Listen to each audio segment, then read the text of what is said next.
பந்தலூர் மே 19, 2025 தினமலர் செய்திகள்.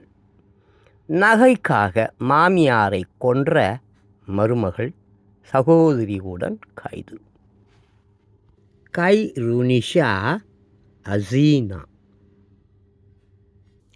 பந்தலூர் அருகே நெலாக்கோட்டை பகுதியில் நகைக்காக மாமியாரை அடித்து கொலை செய்த மருமகள் மற்றும் அவரின் சகோதரியை போலீசார் கைது செய்தனர். நீலகிரி மாவட்டம் நெலாக்கோட்டை வீரப்பன் காலனி பகுதியை சேர்ந்தவர் முகமது. தனியார் பள்ளி காவலர். தன் மனைவி மேமூனாவுடன் வசித்து வந்தார். கடந்த 16ஆம் தேதி வீட்டின் சமையல் அறையில் அவரது மனைவி பலத்த காயங்களுடன் இறந்து கிடந்தார்.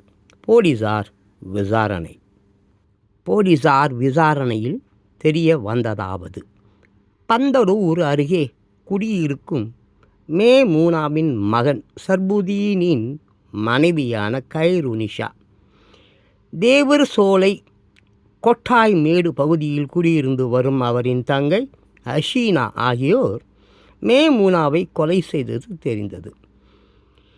இருவரும் கைது செய்யப்பட்டுள்ளனர். போதைப் பொருள் கடத்தலில் கைது செய்யப்பட்டு கோவை சிறையில் உள்ள அசீனாவின் கணவன் நஜிமுதீனை ஜாமீனில் எடுப்பதற்கு பணம் இல்லாத நிலையில் மேமூனாவின் கழுத்தை நெரித்து குக்கர் மூடியால் தலையில் இருவரும் தாக்கி கொன்றனர். பின் மேமூனா அணிந்திருந்த 6 சவரன் நகைகள் மற்றும் அவரின் மொபைல் போனை எடுத்து தப்பினர். இவ்வாறு போலீசார் கூறினர்.